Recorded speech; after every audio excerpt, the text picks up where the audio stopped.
Well, 12 News is your election headquarters, and the results are in for 3 Port Arthur City Council runoff races. Good evening. I'm Ebony Coleman. On the ballot were the Districts 1, District 3, and District 4 council seats, and neither reached the 51% of the vote they needed to be elected back in May. We are checking in with 20 reporter Spencer Plato. She's live in the studio breaking down those results. Ebony, I'm back from Port Arthur, where turnout was on the lighter side today compared to some of those recent elections we've seen in Port Arthur.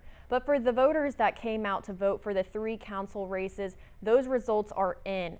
Voters decided who will represent Districts 1, 3, and 4 on the Port Arthur City Council. Let's break those down.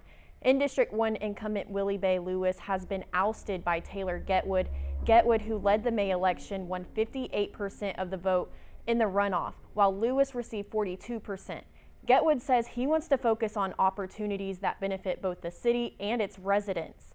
In District 3, voters selected Warren Pena over Charlie Lewis Jr. Pena received 59% of the vote. He also led the election back in May, beating out incumbent Deneen Beckham.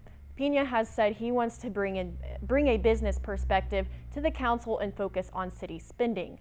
And in District 4, Caleb Jacobs, she defeats Chuck Vincent. Jacobs secured 61% of the votes. She finished just short of an outright win back in May. Jacobs says her focus is on improving communication between City Hall and residents, along with economic development.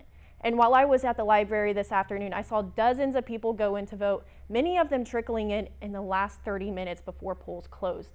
Now, Jefferson County reports about 2,300 voters in Port Arthur cast their ballots. In studio, Spencer Plato, 12 News. Thank you so much, Spencer. That number represents just 10% of eligible voters who could have cast their ballots in today's runoff. While at the polls, Spencer also ran into former Port Arthur Councilman Jack Chapman, who says low turnout like today's is why there should be fewer runoff elections. He said he wants to see what's called a pluratory system. Chapman says with a city of 55,000 people, Port Arthur needs to do away with runoffs. The top vote getter wins, and we wouldn't have to, because you get a very, very small amount of people that come back out to runoff elections.